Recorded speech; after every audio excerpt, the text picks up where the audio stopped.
Salut tout le monde, c'est Flo pour Altcoin France. J'espère que vous allez bien. On se retrouve ce lundi 22 septembre pour un nouveau point de marché. Un nouveau point de marché bien rouge d'après ce que j'ai pu voir. Dans les news du jour, c'est clair. On va aller tout de suite voir ça. 1,7 milliard de dollars de liquidés en 24 heures sur le marché crypto. Donc, ouais, la mèche, elle a fait des dégâts sur les gens en levier. Ça a sorti du long, ça a sorti tout ce qu'il fallait pour que le train soit vide. On ira voir bien sûr ce que ça donne sur la chart, hein. Sinon, dans les news de ce matin, des belles entrées sur les ETF, en Bitcoin la semaine dernière, Toyota, BYD, Yamaha qui acceptent désormais des paiements en USDT en Bolivie. Alors ça peut paraître un peu anecdotique, mais c'est vrai que ça, voilà, ça montre un peu plus que gentiment Bitcoin, en tout cas en Amérique du Sud, ça devient un moyen de paiement. Enfin Bitcoin, les cryptos, pardon. Metaplanet aussi rachète 5419 Bitcoin pour 632 millions de dollars. Des gros achats, hein. Les grosses entreprises continuent de renforcer leur trésorerie. En plus, avec la mèche qu'il y a eu, on va voir que ça fait des entrées potentielles à bon compte. Voilà. Du coup, n'hésitez pas, comme d'hab, rejoignez-nous sur l'application. Vous avez toutes ces news qui sont disponibles gratuitement, des updates de marché, des infos sur les airdrops à venir. Il y a eu l'airdrop Aster, il y a eu l'airdrop de Hype. Toutes ces airdrops-là, on les a partagés avec vous. On vous explique comment les farmer, comment avoir les meilleures possibilités, meilleurs taux de drop, entre guillemets. Donc, n'hésitez pas à nous rejoindre. Et si ça vous dit, prenez un appel de coaching, c'est gratuit. En une vingtaine de minutes, avec nous, on fait un tour de votre portefeuille, on essaye de déterminer votre profil d'investisseur si ça vous intéresse. Et bien sûr, vous avez la possibilité de rejoindre notre programme Elite Investor, avec lequel vous retrouverez une quantité d'informations et un accompagnement vraiment adapté à vos besoins, à vos envies pour cette fin de run. Un Discord rien que en canal privé, rien qu'avec nous, des vidéos aussi avec des informations qui sont pas disponibles au public. Donc vraiment, n'hésitez pas à nous rejoindre, c'est hyper profitable. Ceci étant dit, on part tout de suite sur Bitcoin. Alors, je suis en daily et voilà, on voit, on a une monstre mèche. On est venu chercher bien de la liquidité. C'est exactement le scénario vert dont je vous parle depuis un certain moment. On disait, attention, on se méfie, on arrive dans la zone de short, il n'y a pas de force, il n'y a pas de volume, le marché ne sait pas trop où il veut aller, et en même temps, on savait que il y avait des zones de liquidité à venir chercher entre les 113, 114 000, même un peu plus bas, qu'il y avait du monde à venir squeeze dans un grand mouvement. Bah, ça n'a pas manqué, hein. On a vu déclencher tout ce qu'il y avait ici sous les 114 000. Et puis, vous savez comment ça fonctionne maintenant un petit peu, hein, quand on commence à avoir des cascades de liquidation. Sur les marchés, les market makers viennent faire chuter le prix, ça déclenche des stops, ça déclenche des ventes obligatoires. Ces ventes obligatoires rajoutent de la pression baissière sur le marché qui vient ensuite déclencher des stops plus bas et ainsi de suite. Et on se retrouve avec une magnifique bougie qui descend jusque, alors là, c'était un Fibo que j'avais posé en 4 heures. Là, on va mettre ça à sa place. Voilà, un Fibo que j'avais posé en 4 heures sur la dernière jambe haussière. On voit que du coup, vraiment, on est venu ramasser tout le monde ici. Il nous reste un tout petit peu de place, un tout petit peu d'imbalance ici à venir chercher jusqu'au 111 630. Et en même temps, ça correspondrait avec à peu près avec la fin de ce creux dans ce volume profile. Donc peut-être que le scénar, ce sera quelque chose d'un peu comme ça, hein. Et du coup, bon, on va le refaire parce qu'il est un peu trop grand, mais que du coup, à court terme, on pourrait venir vraiment finir de travailler ça, finir de squeeze un peu les gens. Puis après, gentiment, on retravaille ces zones. Et si il faut, on ira plus haut. Mais ça, c'est vraiment si il faut. On ne sait pas, hein. Le marché est très incertain. C'est compliqué. Alors vous me direz, oui, mais bon, tu dis toujours soit ça monte, soit ça baisse. Bon, en général, c'est un peu ce qui se passe, hein. C'est que soit ça monte, soit ça baisse. Mais comme je suis pas Madame Irma, c'est compliqué de savoir où ça va. Nous, ce qu'on peut observer, c'est que pour le moment, tous les indicateurs sont baissiers. En 4 heures, on n'a pas d'indication de retournement de marché. En 1 heure, on n'a pas d'indication de retournement de marché. Donc pour le moment, la tendance, elle est baissière. Donc est-ce qu'on achète, est-ce qu'on vend, qu'est-ce qu'on fait? Ben, tant que ça baisse fortement, ben, ma foi, on attend. Soit on était protégé, on avait nos stops ici sous la structure autour des 114 500, et du coup, on s'est fait stop, on est bon. Alors là, je parle bien sûr pour les gens court terme, les traders et tout ça. Et si on est holder depuis bien plus bas, que vous avez acheté à, je sais pas moi, 40, 50 000 votre Bitcoin, et ben pour le moment, on fait rien, on attend et on regarde la structure se développer. Donc voilà, pas grand-chose de plus à dire. Maintenant, on va voir ce qui peut se passer. On a aussi ce tunnel daily là, qui pourrait faire office de support. Vous avez vu que sur la correction, on est venu ici s'appuyer dessus. Donc si on doit rentrer nouveau dans une espèce de phase de range pour reprendre la force, vous voyez, si on regarde sur du 4 heures, puis qu'on vient finalement combler un bout cette espèce de grand W qu'on pourrait faire, hein, sur du plus long terme, donc peut-être pour jouer jusqu'à mi-octobre ou des choses comme ça serait revenir travailler ces zones-là, peut-être même aller un peu plus bas ici, hein, juste prendre la liquidité. C'est difficile à dire. Si on fait ça, ça serait pas très bon signe, sauf si on le réintègre tout de suite. Mais voilà, aller se promener un peu là-dedans. Et si on espère, si on est confiant sur cette fin de bull run, aller faire un ATH. Mais pour le moment, j'avoue que c'est... Voilà, on espère que c'est juste un squeeze, on verra si ça se rétablit rapidement. Mais sinon, la tendance là, elle est plutôt baissière. En daily, ben voilà, on a toujours notre... Je vous avais tracé hein, cette expansion, enfin ce pump avec cette espèce de rising wedge. Je vous avais dit, les rising wedge, la plupart du temps, leur résolution, elle est baissière. Ben voilà, c'est exactement ce qu'on a eu. On est dans la zone de rechargement. Donc mathématiquement, on est bon. Si on prend le mouvement dans son ensemble, eh bien, on voit que la zone à travailler, c'est ça. Hein. C'est vraiment cette zone des 111 à 109 000. Donc, ce serait pas complètement déconnant qu'on vienne travailler cette zone-là. Et puis là, ça commence à faire plein de zones de confluence parce qu'on a les imbalances en dessous, on a la zone de rachat du dernier grand mouvement haussier. Donc ça commence à faire plein de zones de confluence qui tirent un peu le prix vers les 106K. Je veux pas être un oiseau de mauvais augure et puis prédire des malheurs sur Bitcoin, mais là, actuellement, la dynamique est pas folle. Hein. En daily, c'est pas terrible. On va essayer de se rassurer en prenant un peu plus de recul et voir ce qu'on peut avoir. Donc, on a eu notre dernière jambe haussière, ok, on était positif, on a fait du M, on a inversé cette tendance en M avec du W, donc on a une structure de retournement avec un break, très très bien, on est venu faire euh, deux sommets plus hauts avec des creux plus bas, et là, pouf, on vient casser toute cette dynamique. Donc maintenant, ce qui serait, entre guillemets, pas trop bon, ce serait qu'après cette fin de correction, je ne sais pas exactement où elle s'arrêtera, hein, je vous parlais de la zone de rechargement, mais disons que après, je vais faire ça avec la plume, ce sera mieux. Ce qui pourrait se passer, c'est qu'on corrige encore un petit bout, ensuite qu'on remonte ici en zone de short pour faire ça. Et si on fait ça, là, c'est vraiment pas terrible parce que ça veut dire qu'on a des structures de retournement en W qui sont bloquées dans un grand M. Et bloquer un grand M, si on casse le sommet, je vous disais déjà la semaine passée, hein, les 107 000, si on vient casser ces 107 000, la zone d'après, c'est celle-là. Hein.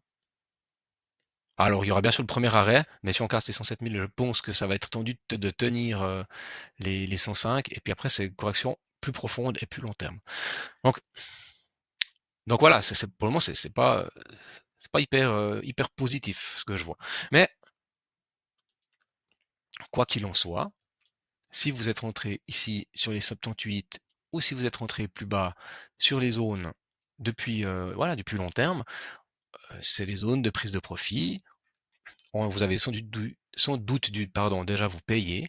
Donc maintenant, on joue la sécurité et on peut très bien, si vous avez du BTC, soit vous acceptez une correction et on voit ce qui se passe, soit ma foi, vous vous dites, ok, mon mouvement, ma tendance, elle sera complètement inversée si je casse ici. Euh, hop, on va mettre ça quand même propre.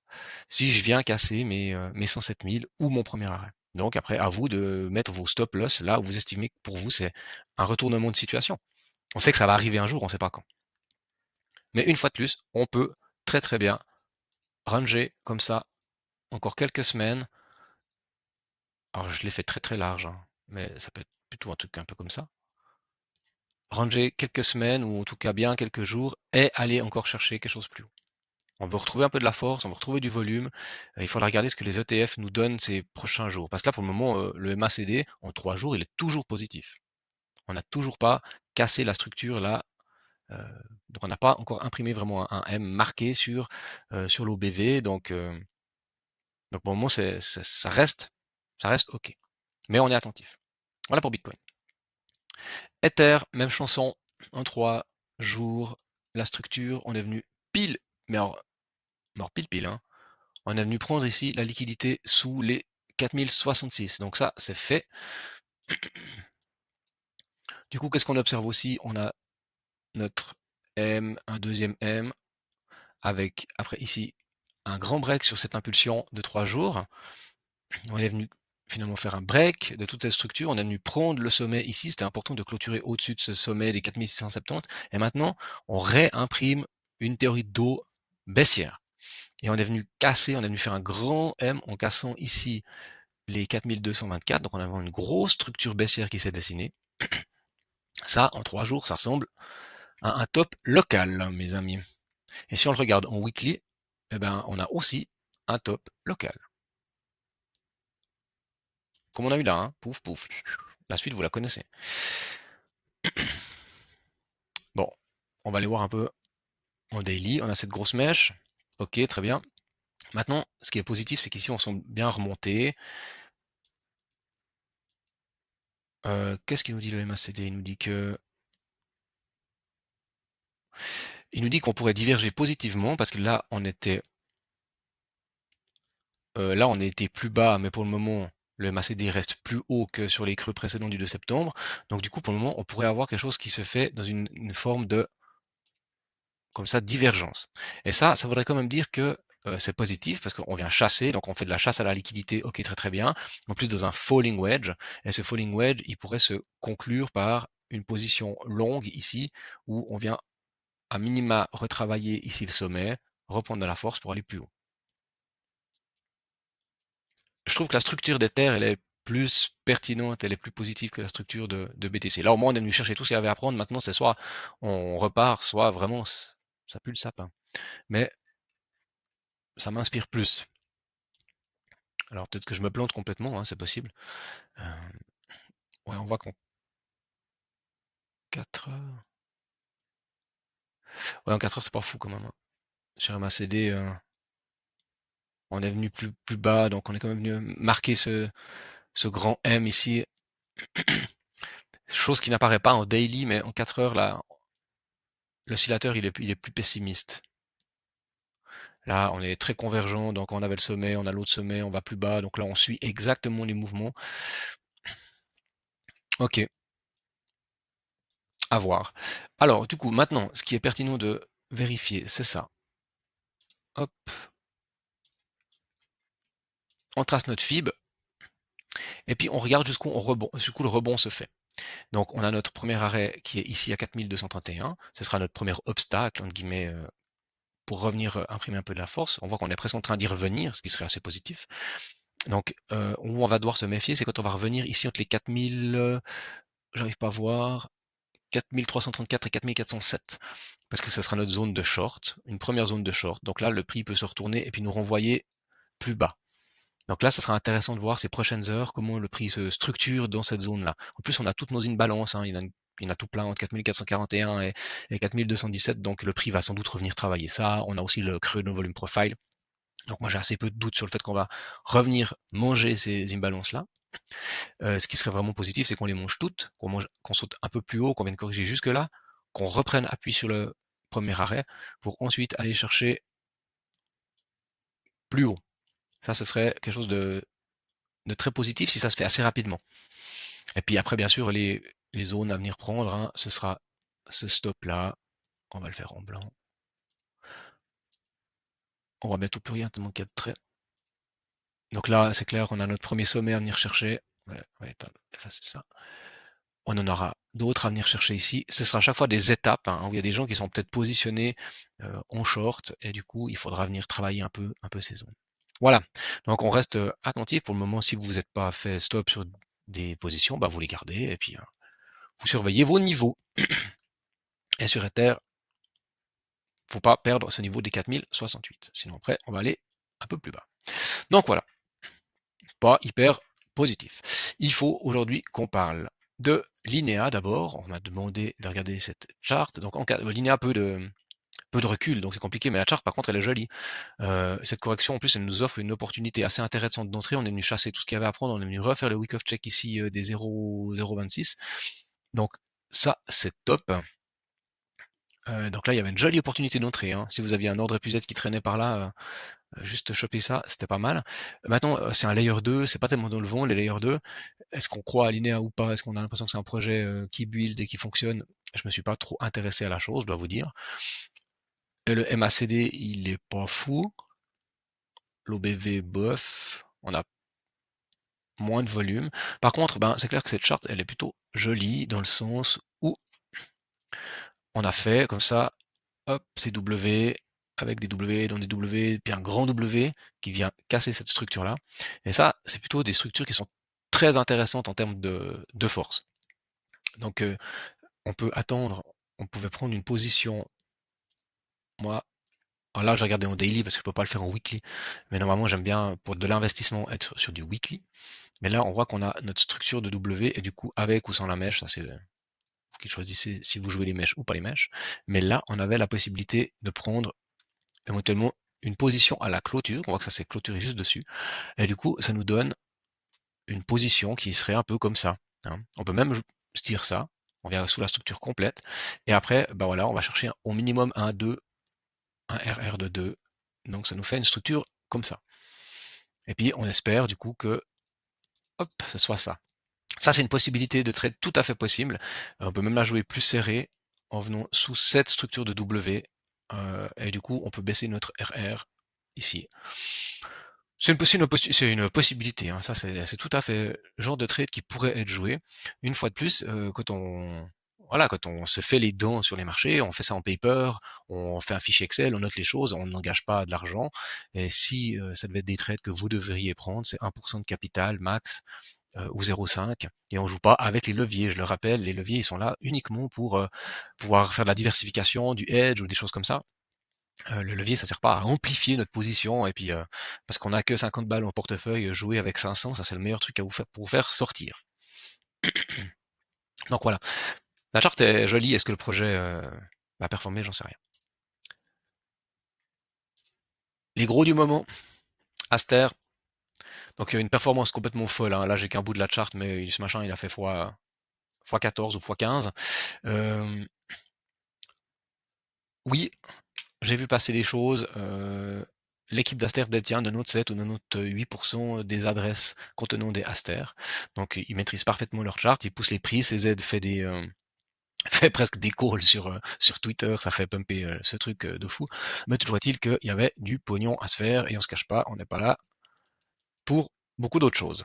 Euh, du coup, bon bah on a eu notre correction. On a repris le premier arrêt, ça c'est plutôt intéressant. Maintenant, on va voir ce que ça donne. Une zone d'entrée pour moi, si on doit attendre un petit peu parce que vous avez entre guillemets raté le train ou je sais pas quoi, eh ben c'est là. En plus, on a notre week of check ici, on a notre zone de rechargement. On est patient.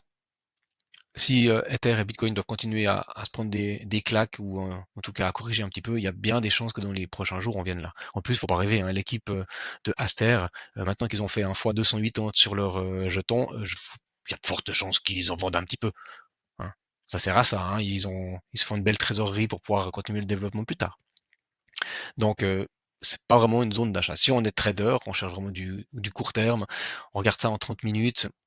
On avait ici un break-off structure, on était le plus bas, on a cassé, clôturé au-dessus.